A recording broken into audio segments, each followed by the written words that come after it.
If you are new to my channel, please don't forget to subscribe. Hit the subscribe button below, and hit also the notification bell so that you won't miss any of my new videos. April 27, 1521. On that fateful day, Lapu-Lapu led his tribe to repel Spaniards from invading their shores. Lapu-Lapu's ardent love for freedom led him to victory.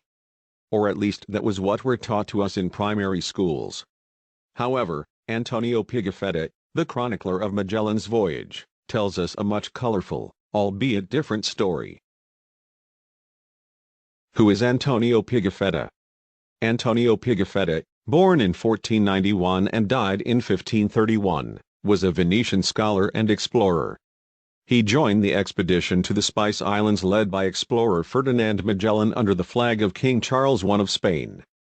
During the expedition, he served as Magellan's assistant and kept an accurate journal.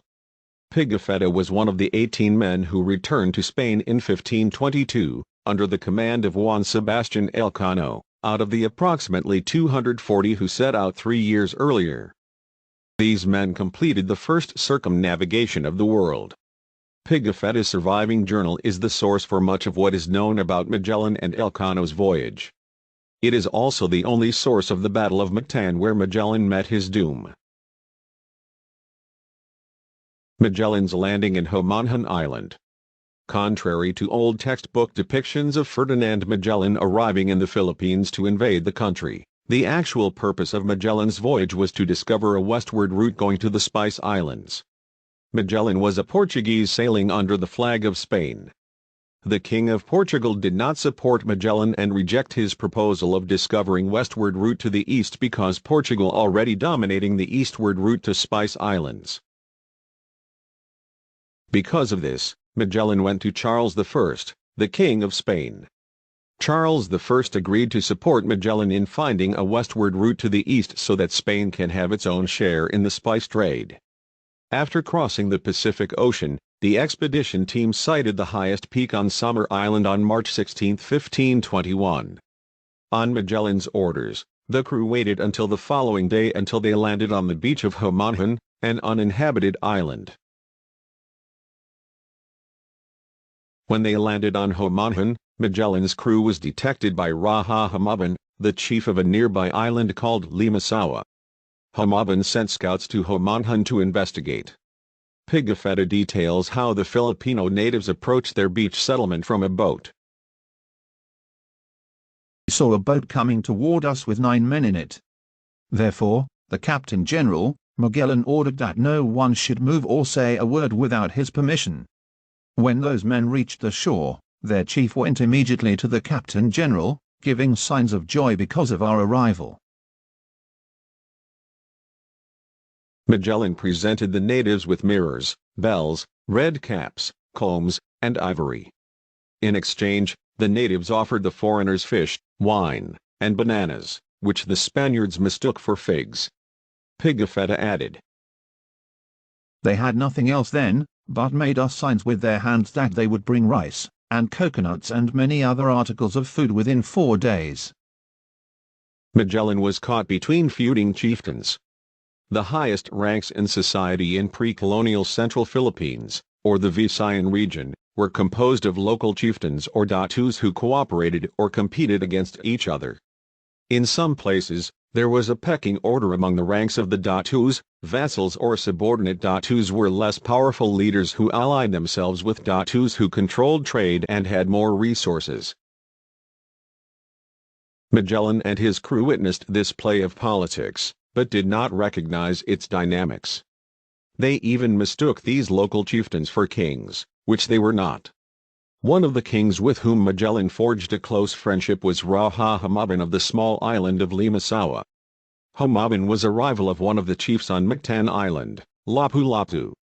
Another chief in Mactan, Datu Zula, was also wary of Lapu-Lapu. Pigafetta writes, On Friday, April 26, Zula, a chief of the island of Mactan, sent one of his sons to present 2 goats to the Captain General, and to say that he would send him all that he had promised, but that he had not been able to send it to him because of the other chief Lapu-Lapu, who refused to obey the King of Spain. Because of this, Magellan promised to eliminate the king, Lapu-Lapu, who would not recognize the superiority of Spanish crown. Magellan's arrogance and overconfidence. It was Magellan's arrogance and his overconfidence on medieval weaponry that cost him his life.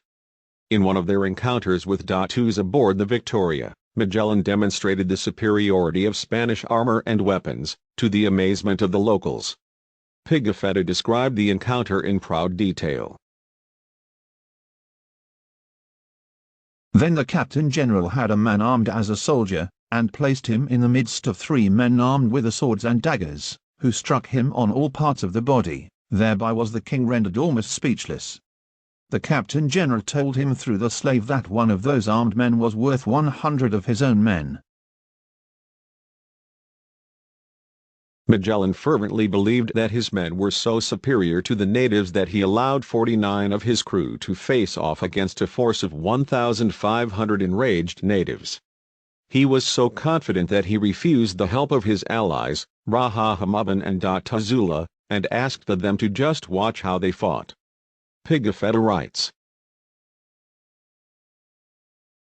"The Christian king, Hamaban, would have aided us, but the captain told him before we landed, not to leave his boat, but to stay to see how we fought."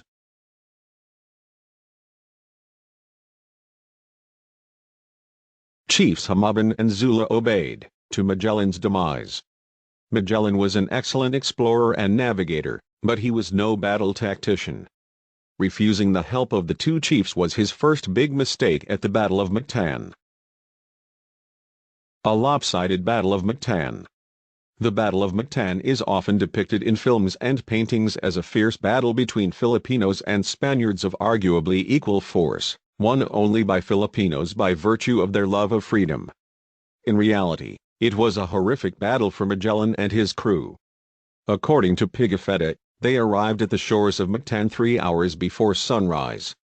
Magellan sent a message to the natives saying that if they still refused to recognize the Spanish king and pay them tribute, they would demonstrate how effective their swords were at wounding people. In reply, Lapu-Lapu's men told Magellan that although the Spaniards had lances, they too were armed with bamboo and stakes hardened with fire. The natives requested Magellan's party to wait until morning before attacking so they could gather more warriors, to which Magellan obliged. When the sun rose, Magellan, including his crew of 49, which 11 remained on the ship, witnessed how the natives were highly organized at warfare. When we reached land, those men had formed in 3 divisions to the number of more than 1,500 persons. When they saw us, they charged down upon us with exceeding loud cries, 2 divisions on our flanks and the other on our front. Against spears, bows and arrows, Magellan's muskets and armor proved worthless. The musket took 1 minute to reload and fire, while the bow and arrow took 1 or 2 seconds to shoot between 2 arrows. Realizing their huge disadvantage, the Spaniards panicked and began firing at no particular. When the natives saw that we were shooting our muskets to no purpose, they redoubled their shouts. When our muskets were discharged, the natives would never stand still, but leapt hither and thither, covering themselves with their shields. They shot so many arrows at us and hurled so many bamboo spears at the Captain General. Some of the bamboo spears are tipped with iron, besides pointed stakes hardened with fire, stones, and mud. We could scarcely defend ourselves. Magellan's second mistake, burning the natives' houses. Realizing that they were no match for the natives they so underestimated, Magellan became desperate, so he ordered some of his crew to distract the natives by burning their houses. Pigafetta is generous in details. When they saw their houses burning, they were roused to greater fury. 2 of our men were killed near the houses, while we burned 20 or 30 houses. So many of them charged down upon us that they shot the captain through the right leg with a poisoned arrow. The wounded Magellan ordered his men to retreat more slowly, but the enraged natives were relentless at the pursuit. Natives shot only at our legs, for the latter were bare. And so many were the spears and stones that they hurled at us, that we could offer no resistance. We continued to retire from the shore, always fighting up to our knees in the water. The natives continued to pursue us, and picking up the same spear 4 or 6 times, hurled it at us again and again. Magellan's death. According to Pigafetta, it was not Lapu-Lapu who slayed Ferdinand Magellan, but many natives, probably battle-hardened, evidenced by their proficiency with spears and very large bolos. This was something that Magellan and his company did not expect. Recognizing the captain, so many turned upon him that they knocked his helmet off his head twice, but he always stood firmly like a good knight, together with some others. Thus did we fight for more than 1 hour, refusing to retire farther. One of them wounded him on the left leg with a large cutlass, which resembles a scimitar, only being larger. That caused the captain to fall face downward, when immediately they rushed upon him with iron and bamboo spears and with their cutlasses, until they killed our mirror, our light, our comfort, and our true guide. It was Magellan's arrogance, his overconfidence on medieval weaponry, and so underestimating the natives that cost him his life. Magellan fervently believed that his men were so superior to the natives that he allowed 49 of his crew to face off against a force of 1,500 enraged natives. He was so confident that he refused the help of his allies. After Magellan's death, Juan Sebastian Elcano took over the helm and thereby completing the world's first circumnavigation. Pigafetta's account is the only eyewitness account of the Battle of Mactan, and the only written source mentioning Lapu-Lapu. Actually, aside from this, any other information about Lapu-Lapu is from oral tradition or baseless claim. However, this account of Pigafetta is enough to secure Lapu-Lapu's place in history as the first Filipino hero. If you find this video informative and helpful, please give it a like and share with your friends.